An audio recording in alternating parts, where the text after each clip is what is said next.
and welcome to another exciting episode of Dayspring Discussions. I'm your host, Sean McGahee, and this is a show where we talk about movies, TV, sci-fi, fantasy, comic books. If you geek out about it, we're going to talk about it. I am joined on this Tuesday afternoon by the ever-so-enchanting Miss Lisa Locke McGahee. So I'm enchanting this week, Enchanting, lovely, you're all things of the above, okay? All right, guys, so if it's the first time for you tuning in, this is how it's going to go. I'm going to run down some stories that happened recently in the world of geekdom. Usually start off with a little Marvel, then DC, move on to some Star Wars, possibly Harry Potter if there is any, and then miscellaneous stuff. Lisa and I are going to discuss them, and then you fire back on social media, the Facebook group, Twitter, or hit us up at the Gmail account and let us know what you thought as well. So, without further ado, I totally forgot to mention you. Did you see the new Beauty and the Beast trailer that I posted? There's another one? There's another one posted. Like in the last couple days? Yeah, it was like yesterday or the day before I posted. Actually, it's the final trailer. No, I didn't see it. It's actually pretty good. You have to take a look at that too. But we're going to talk about trailers a little later on. So starting off, let's jump right into it. Marvel news, guys. 20th Century Fox has announced, according to Variety, that they have ordered a pilot for another X-Men series. That's right, they have Legion, which comes out on FX next month, but the other one we've been hearing about, they've actually ordered the pilot for it. Now this one, according to Variety, says will focus on two ordinary parents who discover their child possesses mutant powers. Forced to go on the run from a hostile government, the family joins up with an underground network of mutants and must fight to survive. Creator of the show Burn Notice, Matt Nix, is said to write and executive produce the pilot. Now, the big thing that's making waves is that X-Men director Bryan Singer will not only executive produce, but he is said to direct the pilot episode as well. So we have another X-Men show coming down the turnpike. Again, this is said to have nothing to do with the films. It's going to be its own separate universe. Whether it ties in with Legion, I don't believe it's supposed to. But in any event here, another X-Men series coming up. This premise sounds very similar to that movie Midnight Special that came out last year, which I have not seen yet, but it sounds very similar. The whole going on the run from the government. I can see how the movie premise would look good. How it's going to continue as a whole series, I'm not quite sure. With X-Men TV series, in my opinion, there have only been really two good ones. The first one, of course, was the classic 90s X-Men animated series, which is just awesome, and you need to watch right now if you haven't seen it. The other one Don't watch it. The song will get stuck in your head forever. Stop. Anyway, then the other one that I would call an X-Men series is Heroes. Season 1. Oh. That was a show that... But really only Season 1. Maybe part of Season 2. Season 2 was okay. It fell out after that. But it had such potential to have that X-Men vibe and to go that way. But the show just completely fell apart. But those are two really good, mutant-style series. This premise, to be honest, I'd rather just watch Midnight Special, which, again, I haven't seen yet. But I'd rather watch that and get a better idea. I'm not seeing how they're going to hold an entire TV series about this. This could certainly lend itself to a TV series. I mean, a family on the run, meeting up with other mutants, trying to protect their child. Like, this sounds like something that could easily be made into a serial type show. Oh. Like, all the different things that the different, adventures they get in, trouble they can get into, the different threats that the different people that they meet. They could, if they go to, as they're traveling, they'll be running into different mutants. I think this sounds awesome. Okay. I think this as a TV show sounds like they have a lot more they could do with it than a movie. Okay. I don't know if it's going to be good, but I think with Bryan Singer directing, it'll be interesting because a lot of people are saying after that last X-Men film that they want to see someone else, kind of run the X-Men show a little bit. I've enjoyed Bryan Singer's films. I know Apocalypse wasn't that well received, and I can see the faults in it. I still enjoy it. I think he's very much plugged into the world. He's one person who knows it probably better than anyone next to Simon Kinberg or maybe even Stan Lee. So, I don't know. Just the premise itself doesn't sound that appealing to me, but we'll just have to wait and see how it goes, I guess. Well, it's different than most of the X-Men stuff because it's not going to be mutants like superheroes. No tights. It's going to be like mutants in the real world, which is why I feel like it has an appeal to people. I got you. Like regular people. Everyday people. Okay. Fair enough. I don't think we're going to see Charles Xavier's School or anything like that. No, I don't think so either, yeah. We'll have to wait and see. All right, so next up in Marvel news, Marvel Studios has officially released the synopsis for the upcoming Black Panther film, which is set to come out February 16th, 2018, because production has now officially begun on the film. So, the synopsis as follows. Black Panther follows T'Challa, who, after the events of Captain America's Civil War, returns home to the isolated, technologically advanced African nation of Wakanda to take his place as king. However, when an old enemy reappears on the radar, T'Challa's mantle as King and Black Panther is tested when he is drawn into conflict and puts the entire fate of Wakanda and the world at risk. So this little synopsis kind of confirms that, first off, this is going to take place after Civil War, so people were kind of wondering about that. And then also it's going to hopefully deal with, kind of the political aspects of T'Challa taking over after his father passes, having to deal with to be king, but also the physical issues he's going to face as well. Now, it doesn't clarify who exactly the enemy is going to be that's going to challenge T'Challa. Most people think it's going to be Michael B. Jordan, perhaps, but we're not quite sure. All we know at this point is that it's going to be directed by Ryan Coogler, who directed Fruitvale Station and Creed, and stars Chadwick Boseman, Michael B. Jordan, Forrest Whitaker, Lupita Nyong'o, Angela Bassett, and they just added, what's his name? Smeagol. Andy Serkis? Andy Serkis, yes, because he was in Age of Ultron as well. Right. So he's going to be in the film as well. A real live him too. Yes, like, yes, actual person. No mocap Andy Serkis, exactly. So Black Panther has officially started.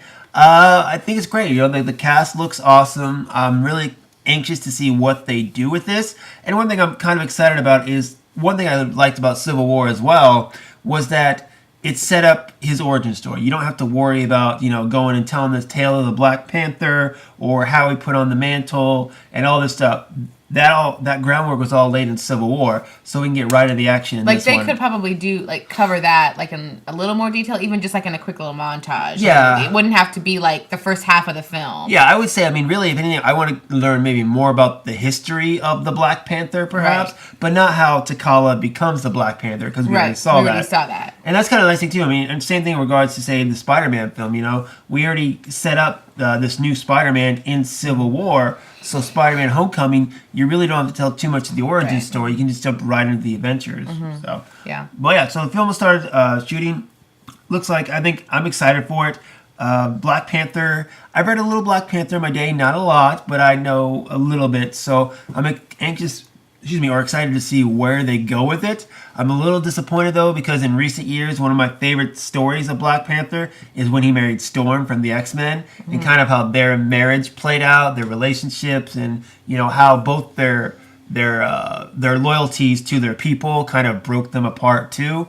But with the X-Men not being in the Marvel Studio world, unfortunately, we're not going to see that. But we'll see what they have to play with on this. Cool? Yeah. All right, let's get into the juicy stuff now, okay?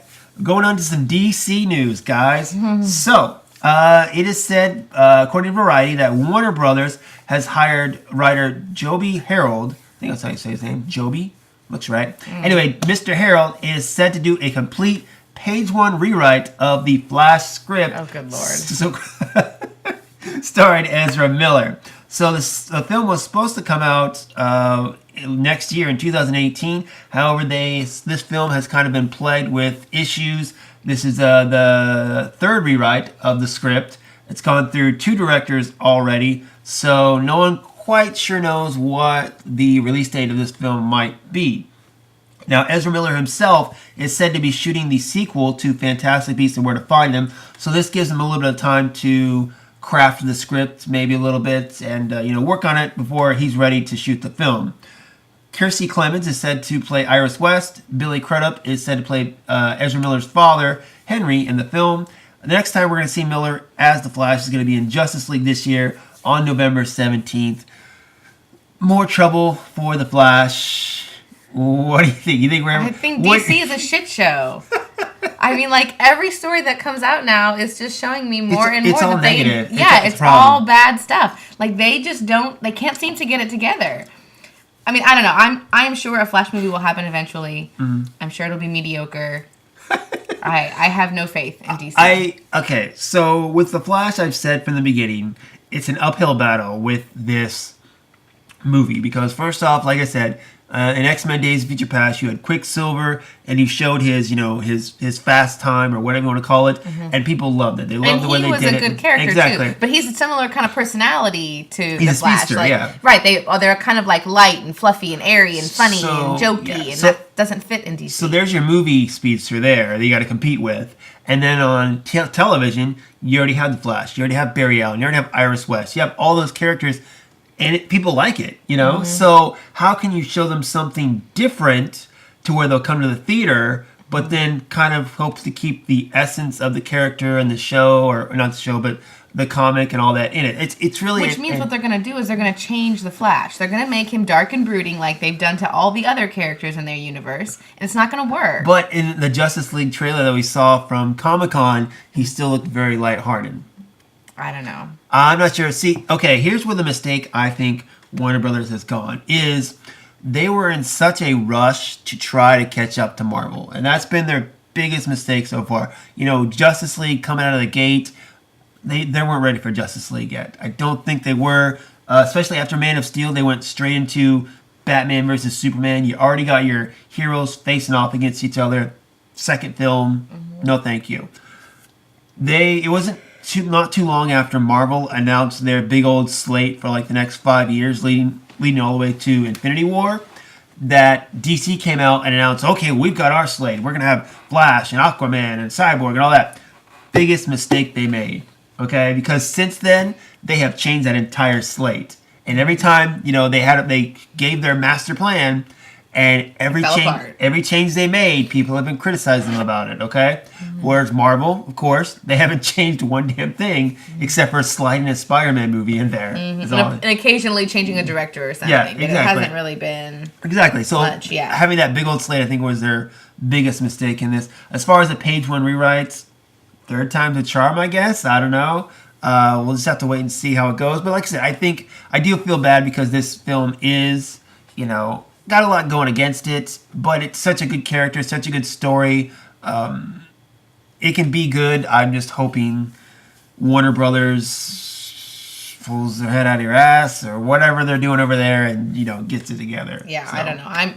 I am not optimistic. But you know me. I mean, you have given them more credit than I have throughout this. Because I want them to have the good. I get it. And that's what I mean. I think that's why I can look at this kind of as a non-comic book reader outsider. And I look at these films and I'm like, this is a shit show. Like, this is not entertaining. I can go into them. I don't read comics. I mean, I read some of the Star Wars comics with you occasionally. But I don't read the other comics. I don't, how I am about comics. Yeah. I prefer books. I like words, not pictures. So for me, it's hard for me to get into comics. I get overwhelmed by all of I'm not a visual learner.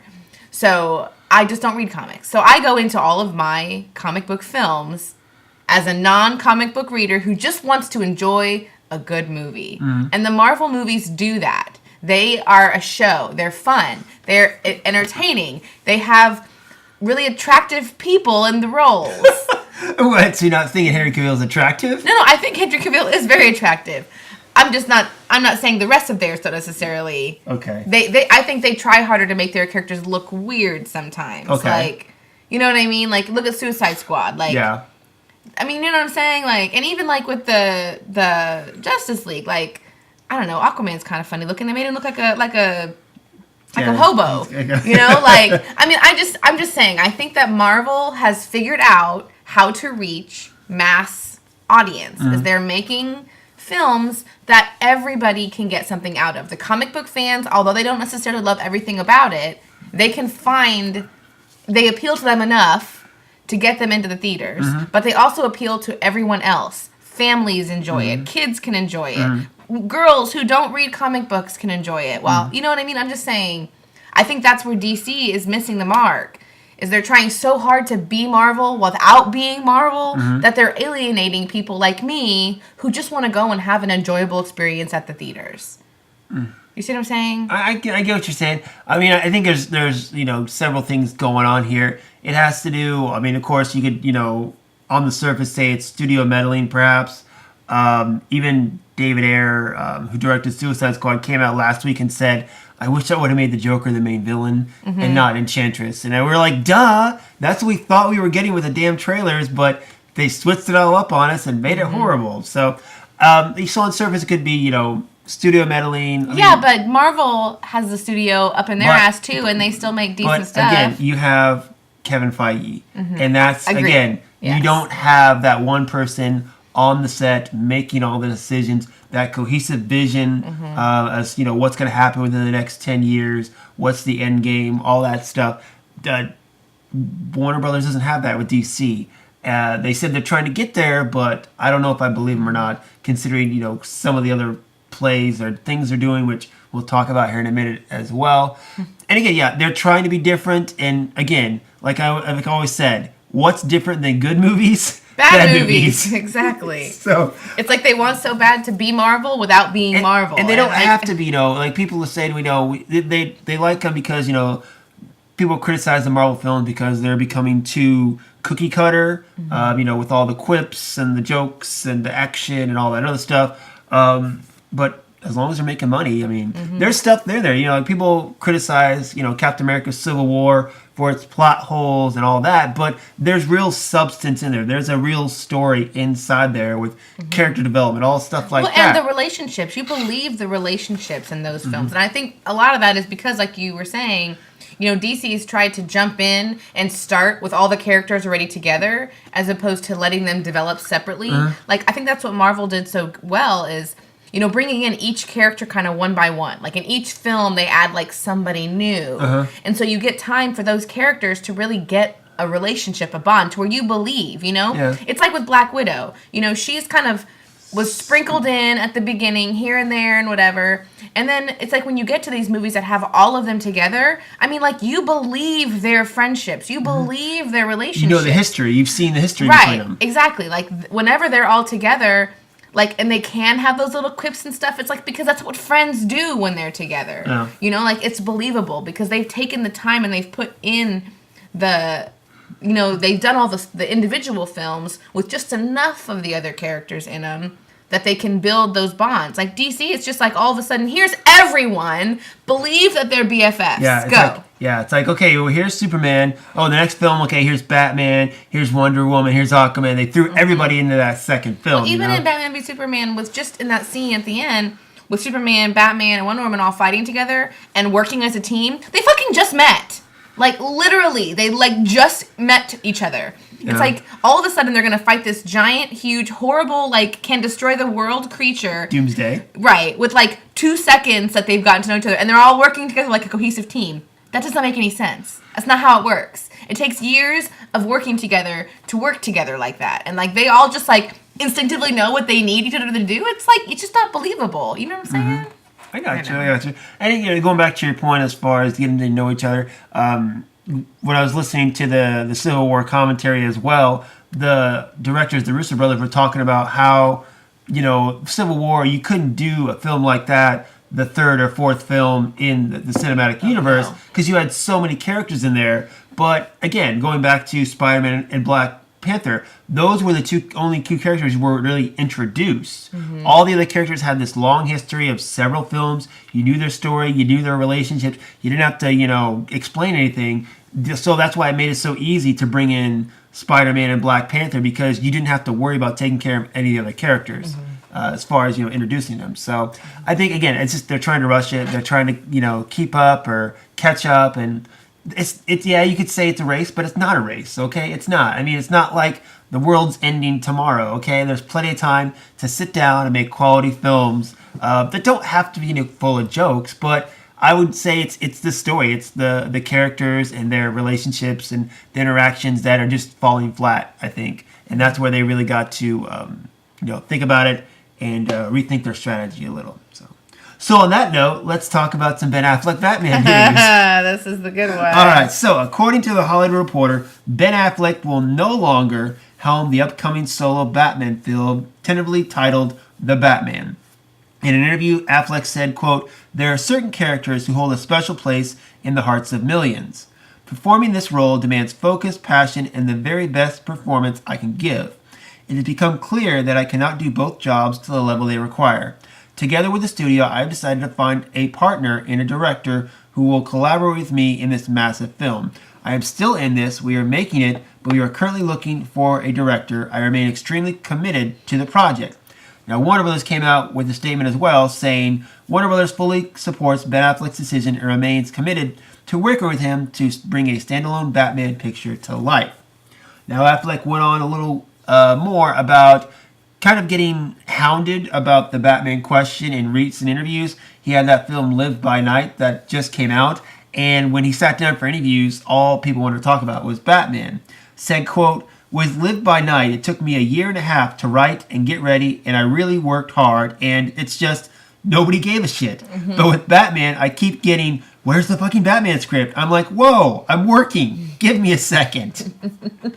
So the Batman film has no director as of right now, and no release date, but the script is said to be in the works, it appears. So, after months and months of will he, won't he direct the Batman film, it's finally laid to rest. Do you think it's a good idea? I think that... Do you think it's more studio meddling? Yes, I think that's exactly what it is. I think that I don't know, maybe not exactly. I mean, I totally get what he's saying. Like, until he finishes this, if he really wanted his career to, like with Live by Night, Ben Affleck wants to be taken seriously as a director and an actor and in the film industry. And he's right. As long as he's doing superhero anything, no one in like the real industry is taking him seriously. And he's had an upward struggle. Look what happened with Argo. Like he's not like one of those people where everyone's just like, oh, he's so great, yay. Like people like us do, but the people that give Academy Awards out and that kind of stuff, he has to work because he has made such shit movies in the past. He has to work for every little bit he gets. And I totally see how frustrating it must be for him when all people want to talk to him about is the Batman. Yeah. Like, I feel it. I can imagine that must be really freaking annoying. Yeah, he's got this film that he worked really hard on. It's kind of a passion project of his, and all people want to talk about is the franchise film. Right. But I don't know that I believe the being Batman and directing Batman is too much work bullshit. Every other movie that he's directed, he's been in. He started, yeah. So...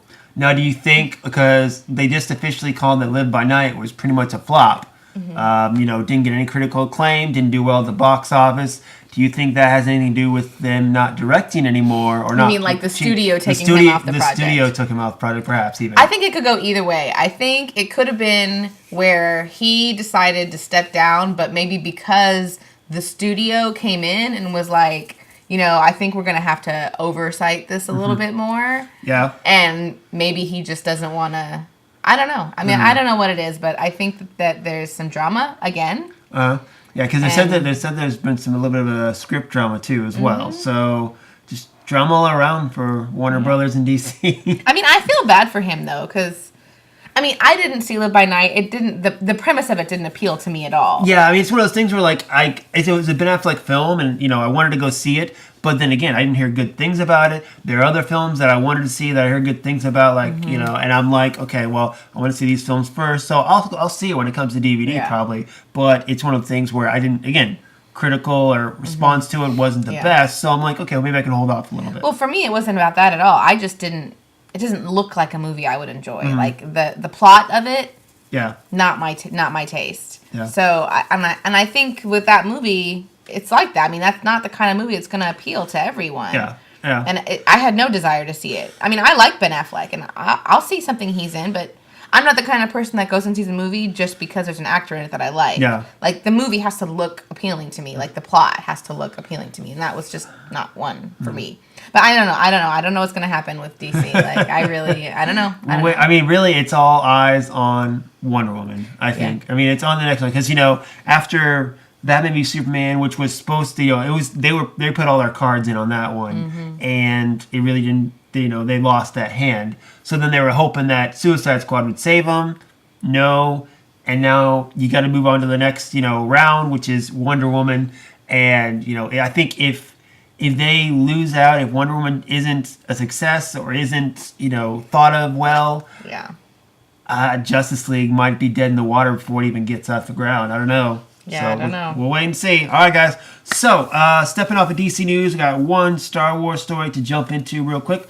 StarWars.com has announced they are coming out with some Rogue One spin-off books.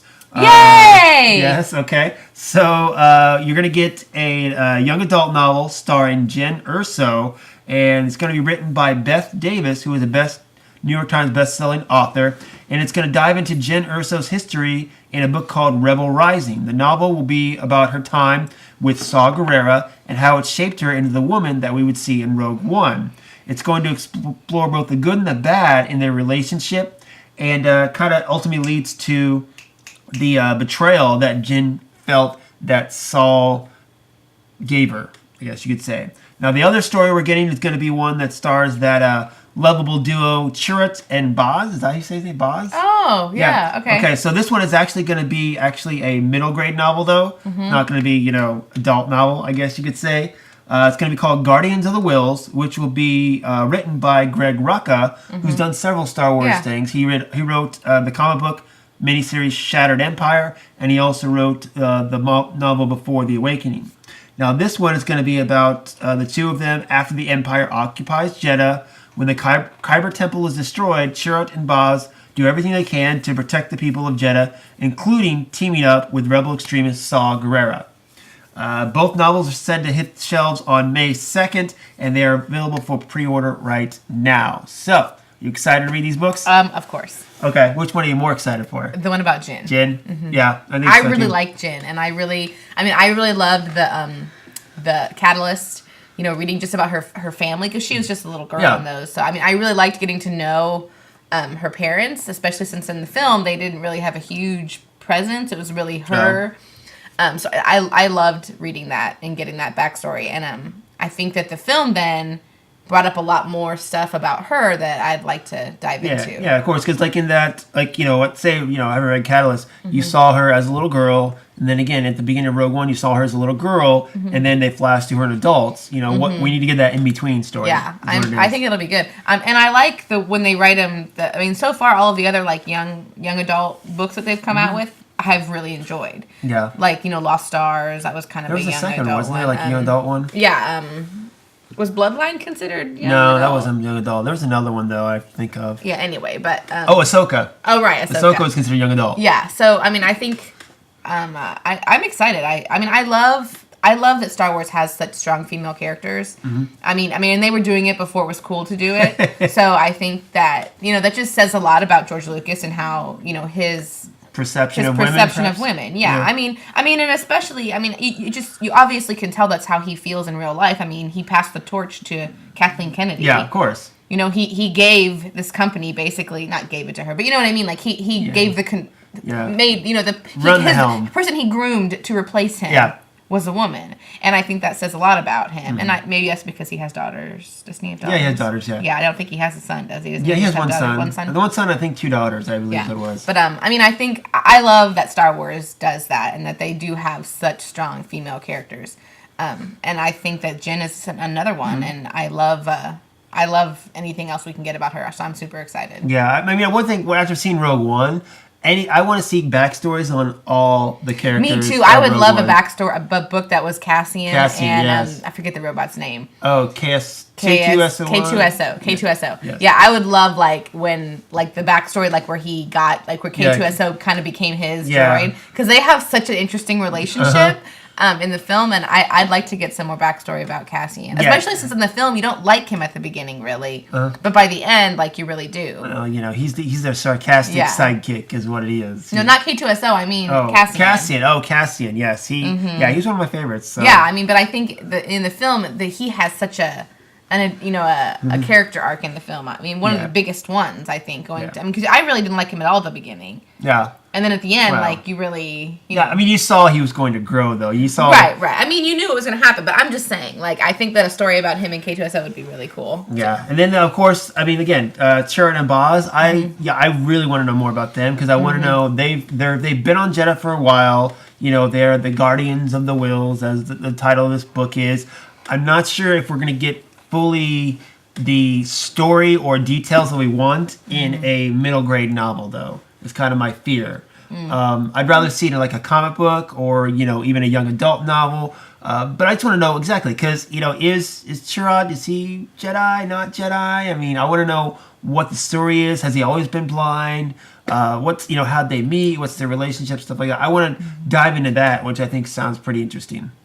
So, but I'm excited. Again, it's in this day and age in Star Wars when we're getting so many books and comics and movies and all that. I think eventually we're gonna get backstories on all these characters. It's just gonna take a little time, and they have their hands full right now with a little movie called The Last Jedi. So, all right. So that's the only Star Wars news we got for today, guys. So time to step into miscellaneous news. Although this kind of covers a little bit of everything. As some of you may know, there's a little event called the Super Bowl that's going to happen this Sunday. And I think I I speak for everyone outside of New England when I say go Falcons on that one. But one thing the Super Bowl has become known for in recent times is the commercials and movie trailers as well. So people are talking about what trailers we might see for the upcoming year. And Deadline is reporting that mostly with Warner Brothers, they're not planning on showing anything. Justice League is still a ways away in November, but Wonder Woman that comes out in June, they're not planning anything for her as well. Now, with the other studios, Disney is said to advertise 2 films, which people are thinking are going to be Pirates of the Caribbean, Dead Men Tell No Tales, and Guardians of the Galaxy Volume 2. In regards to 20th Century Fox, people are thinking perhaps Logan could be on there because it's so close, comes out within about a month or so. And then also the Alien Covenant film might show something as well. Paramount Pictures is said to release new trailers for probably Baywatch or the next Transformers film, The Last Night. And then with Universal and Sony, people are thinking they might show The Fate of the Furious and Spider-Man Homecoming. But nothing is confirmed at this point. We'll just have to wait and see about that. What do you think? I guess the main topic to me, of course, is going to be Warner Brothers not showing a Wonder Woman trailer. I mean, granted, of course, it costs, $5 million or something for 30 seconds? I don't understand this decision for them, because Wonder Woman has got... But, I don't know.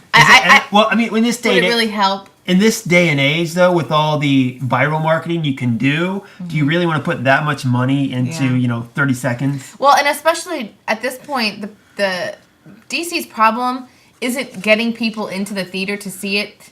It's getting people to say good things about it. Yeah. So, I mean, I think at this point, everyone knows Wonder Woman's coming out. The trailers have made their rounds. I mean, people at work have been coming up to me saying, oh my gosh, have you seen the Wonder Woman trailer? I'm so excited for this. People who don't, who aren't movie people like we are. But everyone comes to, people know that I am, so they come to me and talk about it. But I've had a lot of people come to me and be like, have you seen that trailer? It looks amazing. So I think at this point, I guess maybe putting another ad, a Super Bowl commercial is not really going to do... They need the movie to be good.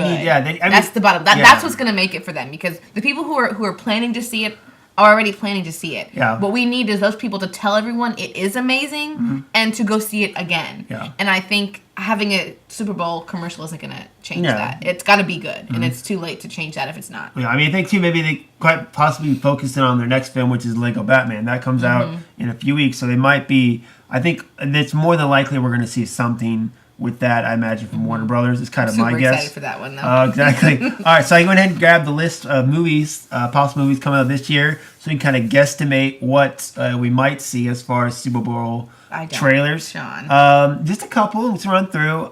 Logan, I think we're going to see something, just again, because it's coming out soon. Now, we just got that Beauty and the Beast trailer, so I don't think we're going to see anything from Beauty and the Beast. I think that they have people hyped up enough about this film. Plus the fact that the trailer aired during The Bachelor, so all the ladies are going to go see the film. Well, so that was a smart decision because of the rose. Yeah. That's funny. Yeah, exactly. There. So, Guardians of the Galaxy makes sense. Spider-Man Homecoming. The one I'm curious about... You think that they'll show Guardians of the Galaxy and a Spider-Man one? Well, Spider-Man, remember, Spider-Man is Sony, not Marvel. Oh, that's right. So, it's still under the Sony banner. Marvel Studios just helped producing it, is what it is. Got it. So, but the one I'm thinking that might be a surprise if they show will be the next Planet of the Apes movie, War of the Planet of the Apes. It doesn't come out till July, but again, it's one of those things where you might want to get get people started on that, perhaps even. I don't know. Well, let's wait and see. But yeah, I mean, it's nothing else. Everything else is too far away. In Justice League, Star Wars, Thor, those are end of the year. So I wouldn't waste my money on something like that. Yeah. Anything summer and before then, I can definitely see happening as well. Power Rangers, I don't think so. They just released that new trailer a little while ago, and again, I don't think they can really spend the money to give a Super Bowl spot for that. But in any event, we'll just have to wait and see. Everyone tune in Sunday, February 5th. But the good thing is nowadays you really don't have to tune in because you see all the trailers online anyway, as well as the commercials. So if you don't really care who's going to win, which we don't, I do and I don't, because I don't want the Patriots to win. So technically, I want the Falcons to win. But yeah. In any event, guys, you can go online and check those out or watch them on Super Bowl Sunday. So, next up, got a couple more stories here. Guillermo del Toro. I always say that wrong. Guillermo. No, there's no L sound. Guillermo del Toro. The two L's together make a Y sound. Guillermo. Nailed it. All right. So, anyway, that director, he is talking to his fans on Twitter. And I guess in a recent poll, over 100,000 people signed up saying that they would love to see a Hellboy 3. Now, Del Toro is known for directing 2004's Hellboy and 2008's Hellboy: The Golden Army. Now, because of this petition, it actually prompted a meeting between him, Hellboy creator Mike Mignola, and Hellboy star Ron Perlman. Now, in recent interviews with both Perlman and Mignola, they both have been kind of hesitant about getting a third Hellboy film off the ground.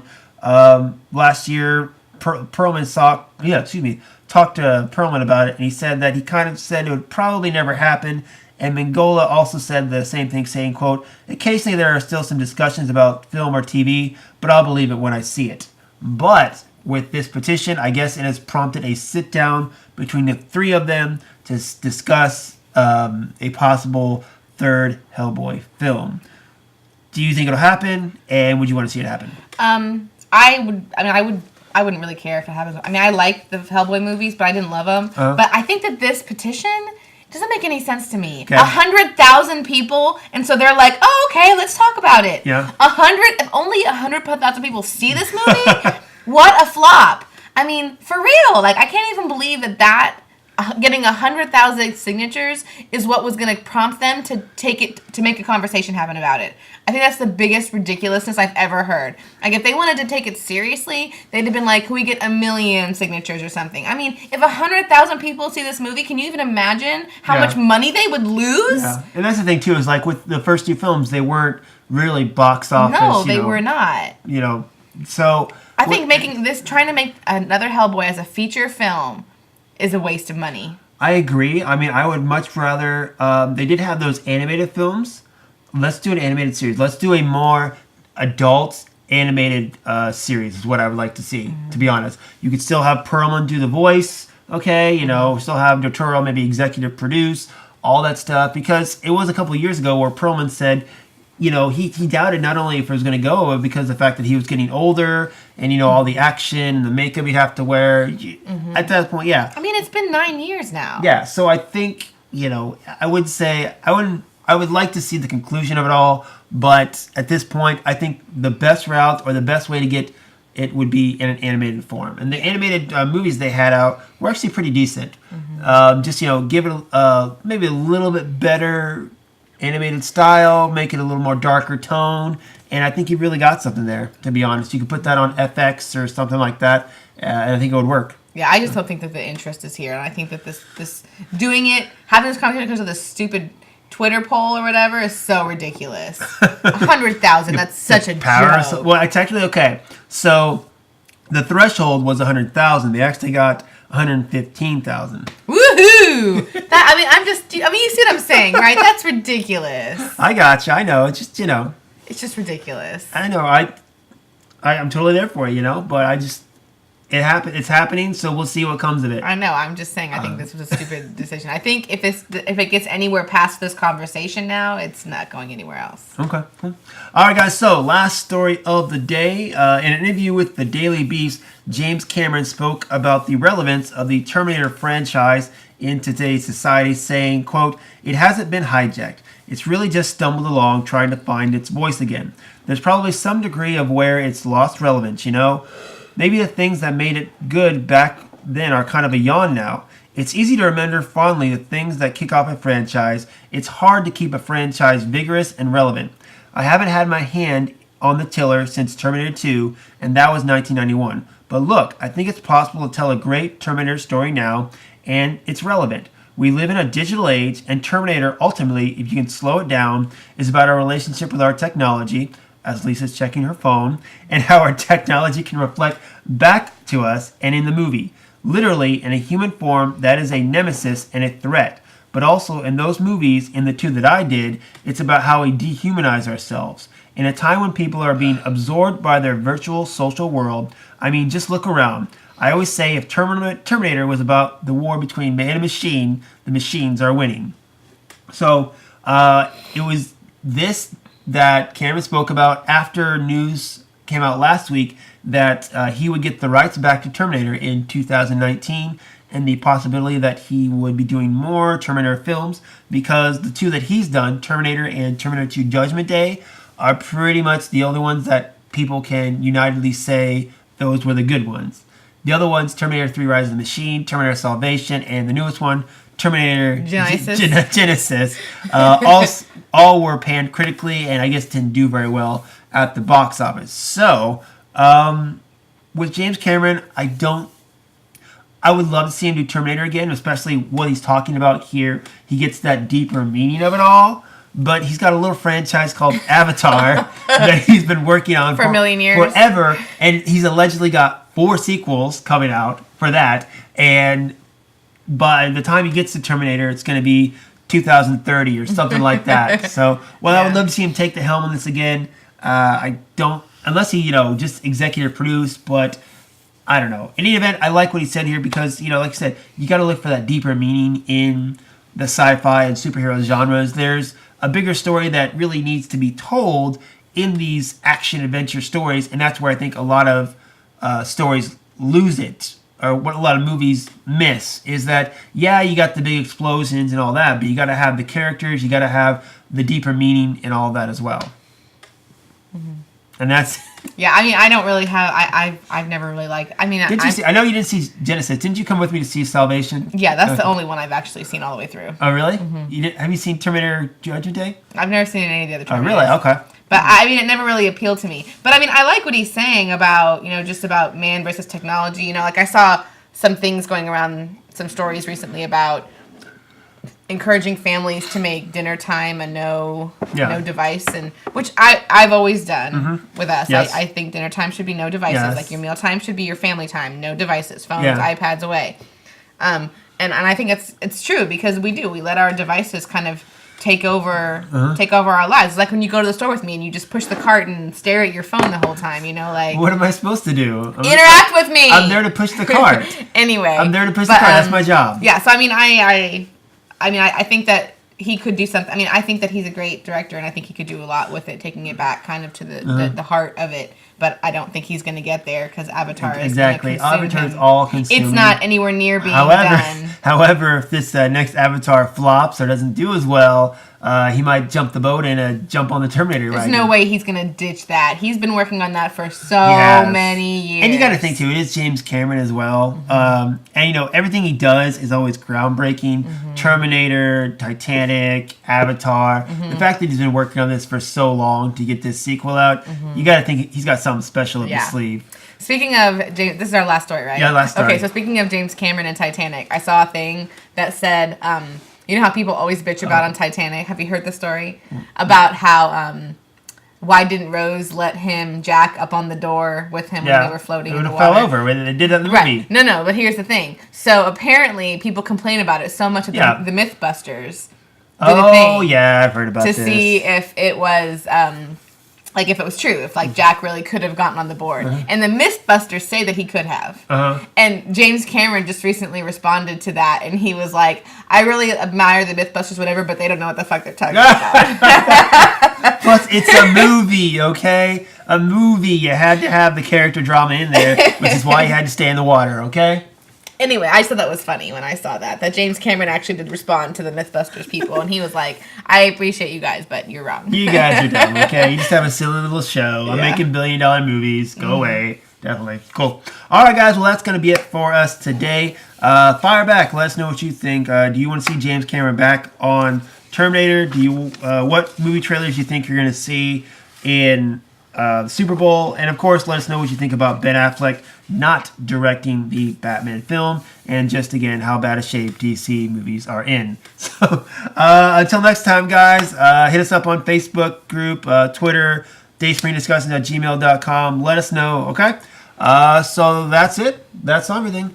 Anything else you want to add? Happy birthday, Nora. Happy birthday. Yes, our daughter is 4 years old today, so we're going to go to her classroom and give her cookies and, give them a nice sugar rush before we spend the evening at Chuck E. Cheese. Oh, God. Gosh. I just thought about shut up. You love that place. Okay, but after a while now, I've realized how bad the pizza is. We're not going to eat there. But we'll talk about that after we get off the air. Okay, well, never mind then. All right, we're just going to play some games. So I'll practice my football throwing skills, right? Yep. Okay. All right, guys, so until next time, may the force be with us all.